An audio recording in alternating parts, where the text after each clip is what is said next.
Hello மக்களே, நம்ம இன்றைக்கி நண்டு ரசம் எப்படி செய்யுதுன்னு பார்க்கலாம். சின்ன வெங்காயம், பூண்டு இதெல்லாம் நல்லா இடித்து வச்சுக்கோங்க. அப்புறம் மிளகு, சீரகம், மிளகா, அப்புறம் கருவேப்பிலை, பச்சை மிளகா இதையும் நல்லா இடித்து வச்சுக்கோங்க. 2 தக்காளி இந்த மாதிரி கட் பண்ணி வச்சுக்கோங்க.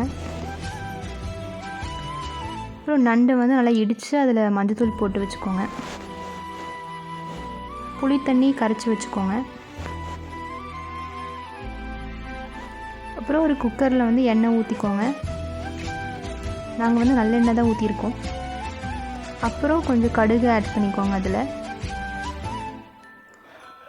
கடுகு நல்லா போட்டு கொதித்த உடனே இந்த கருவேப்பிலை, பச்சை மிளகா அதெல்லாம் ஆட் பண்ணிடுங்க.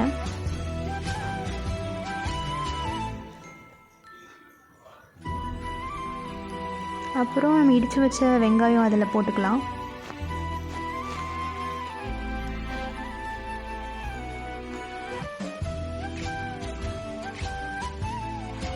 வெங்காயம் வதங்குற அளவுக்கு நல்லா கிண்டிடலாம்.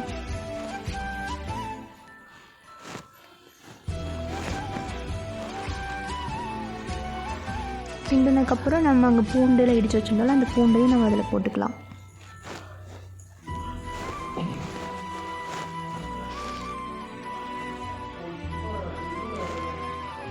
நல்லா கிண்டிக்கலாம்.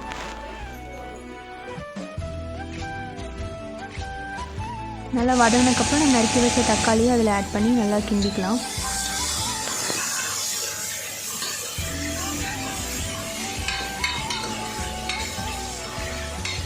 நல்லா வதங்கட்டும் தக்காளி. நெக்ஸ்ட்டு உப்பு போட்டுக்கலாம் தேவையான அளவு. இப்போ நம்ம இடித்து வச்ச நண்டும் அந்த மஞ்சத்தூளும் போட்டுக்கலாம். போட்டு நல்லா பரட்டி விட்டுக்கலாம்.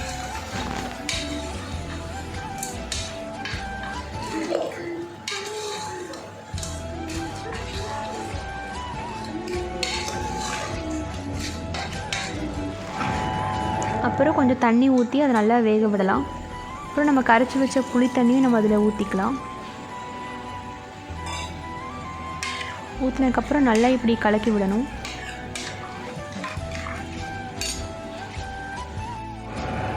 நல்லா கொதி வந்ததுக்கப்புறம் நம்ம அங்கே மிளகு, சீரகம் இடித்து வச்சிருந்தாலும் அதையும் நம்ம போட்டுக்கலாம்.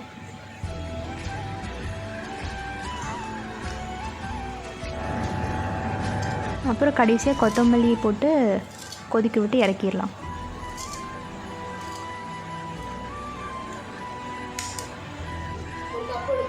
கொத்தமல்லி போட்டாச்சு. இப்போ நல்லா கலக்கிட்டு இருக்கோம் அதை.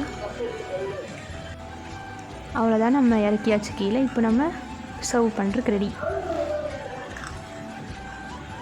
டேஸ்டியான நண்டு ரசம் நீங்களும் வைக்கலாம். பாய் மக்களே, நீங்களும் செஞ்சு பார்த்து எப்படி இருக்குன்னு சொல்லுங்கள்.